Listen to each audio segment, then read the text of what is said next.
sure that everything's okay down here. When was the last time that you changed your pad? Just be careful and checked, because if it's been soaked within an hour, then that's when you need to be concerned and you need to talk to the patient.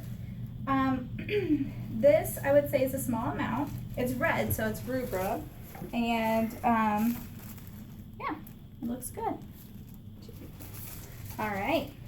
And then, while I'm down here, I'm gonna look to see if she had an episiotomy or anything. And I'm just checking for any redness, edema, so any swelling, any bruising, abnormal discharge, and to make sure that it's approximated and it looks good. And then, did you have any hemorrhoids or anything like that? And I'd ask her about that. Everything looks good though.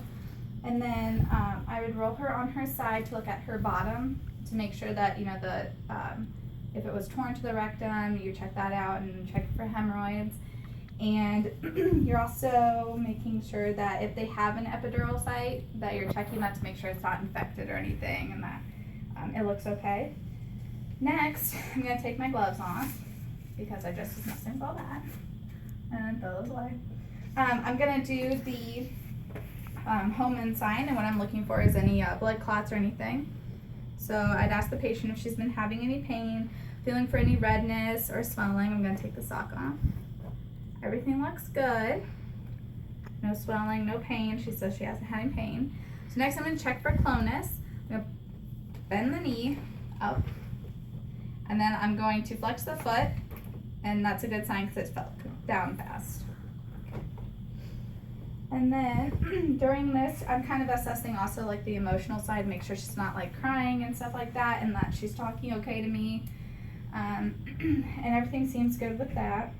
For education, I would teach the patient to, especially if she's going home, that if her discharge turns red, then she needs to go back to bed because that means she has too much activity. And then I would make sure to tell her to void every 2 hours, because since the baby is out, there's more room for the bladder, and sometimes the brain doesn't detect that you need to go to the bathroom, so it's good to go every 2 hours.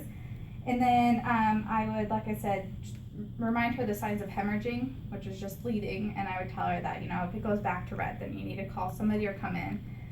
Or even when you're still in the hospital, it's important to tell us. And if she had a C-section, I would look at the IV.